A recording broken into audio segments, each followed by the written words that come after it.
Hey guys, welcome back to the channel. So today we got to take this engine back out so we can work on the other side of it a little bit cleaner. So right now we're just disconnecting the wires, getting everything disconnected so we're able to get this engine out of here. So on this side, I'm just going to get those bolts that are actually the engine mounting hardware to the frame. We'll get those out and then I'll be able to lift this engine up and get it over to my bench, so we can get started on today's project.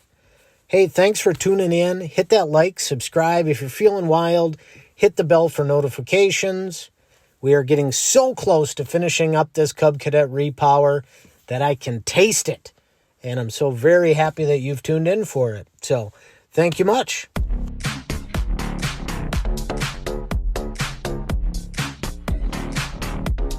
Okay, so like I said, the drive shaft sits in here. And what we're going to end up doing is putting a U-joint in here. And we'll get to that later. But, so what happens is when this goes to spin, this has enough tension where it just spins right off. So we've got these two bolt holes. So all that we're going to do is all that work for taking the engine out. We're going to weld on just a couple tabs so we can put a bolt through the tab and into there. There's my wife. There's my dog. Look how that one's happy to see me. That one not so much. All right, so that adapter kind of sticks out a little bit past that flywheel holes that I need to screw into. So I kind of grinded those holes out, and then in a second here I bust out my bin of extra washers, and we'll actually just weld a washer on to my adapter. Right there you can kind of see what I'm.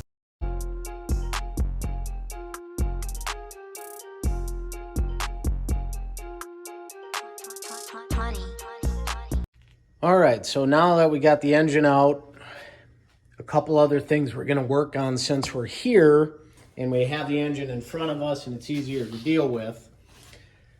This wire, let me see if we can see this. Guys, I'm new to this. I'm still working on figuring out lighting and such, so bear with me. This wire right here comes from the stator, and that essentially charges the battery. It's going to follow this wire back to the regulator. We can see this connection here, right here, is kind of a debacle. So I want to get that cleaned up, make that look a little bit more professional. And, this way we don't have to worry about it in the future. The other thing I want to work on, since we got the engine apart, is our coil.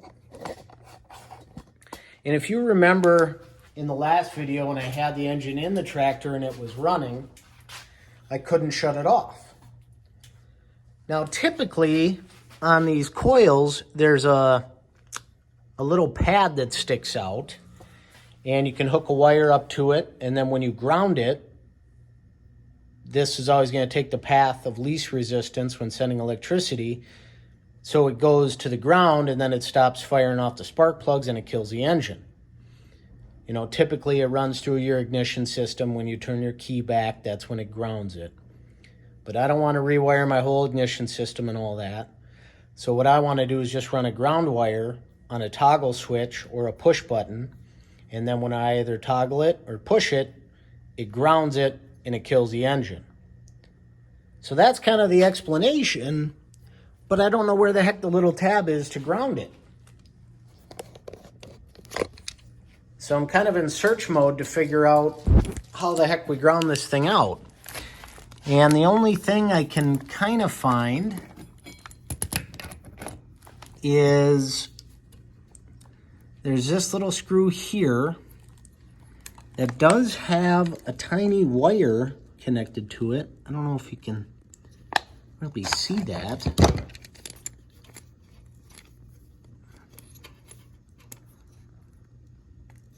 you can kind of see how it's got a connection on the other side of the little nut. And I don't know where that runs to, but I'm going to assume, I'm going to take a guess that that is what we can ground out to kill the engine. So I'm going to take this little nut out, put another connector on it, and a wire hanging off of it so we can hook up a ground like I explained. And we'll see if that works at all. Wish me luck. All right, so step one is to work on that stator wire. I don't know where I got these wire strippers from, but man, do I like them. They really make easy work of stripping the wire. Nice clean cut.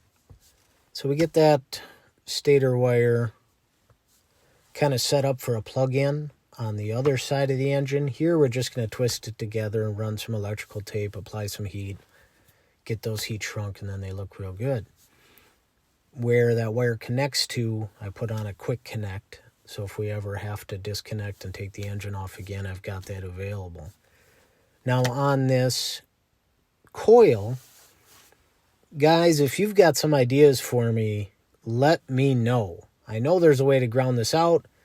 Put in the comments if you think I selected the right spot on that coil, because I really don't know yet, and I won't know until we fire this thing up and I try to ground that wire out. So we got all those projects wrapped up. Here I am hauling the motor back into the tractor, so we'll get that set in where it needs to be.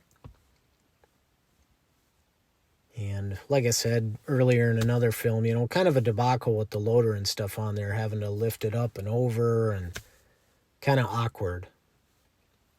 But after some hemming and hawing here, I finally got it into place, so don't want to complain too much. I find that's kind of my mantra lately. If something goes wrong, well, I don't want to complain too much. All right, something I forgot to talk about earlier was I did get the exhaust pipes done. And I'm going to put that fiberglass wrap around here, since they don't look all that pretty. But I filled them with water and they don't leak. So I did get I cut a lot of grooves in it so I could bend it, because I don't have a pipe bender. So once I got all those welded up, and I ground off what I could, made it look good enough, because I am going to wrap it in heat tape. All right, so the next thing we're going to work on is these rag joints. This coupler hooks up to here on the rear hydro pump. And then these rag joints hook up to that coupler. And I'm unable to move these hydraulic lines over and down and hide them kind of in the frame, because this rag joint will rub on these. And so will this coupler, because it's so close. I've got very little clearance between this coupler and these joints. So what I want to do, since we're redoing the whole drive shaft anyway, whoopsie, you just about fell down, is build this out further from here. So I want to add an extension onto here. And then, so yeah, we want to add this extension and then get the rest of our drive shaft measured, cut, and figured out. So we've got all our extra pieces for building our drive shaft. So I want one U-joint as close to where it hooks up to the engine as possible. So I want to put that in. And then I want one U-joint as back close to this as possible. So we're going to redo this deal. We're going to cut this, re-drill out these welds, and get this back here as close to possible. Close as possible. And then once we get that complete, then we'll work on building the extension for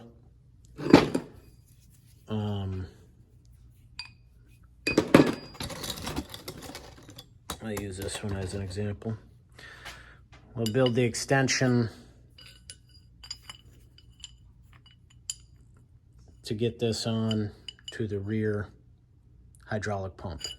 So, all right, hey guys, if you get a chance, do me a solid, hit a like for me, subscribe, maybe even get crazy and hit that bell for notifications. So, you saw what we got done today. I'm not going to recap that because that's boring cinema. Our next step is that drive shaft, like I've kind of explained. Get this engine bolted into place, get these wires hooked up, get the hydraulic pump hooked up, wrap our exhaust with that heat tape so it looks kind of nice, and then we're pretty much going to be off and running. So again, thanks for tuning in. We'll bring a next part once I get a little bit more time to work on this. Like, subscribe, bell for notifications. I already said it all. Thanks again.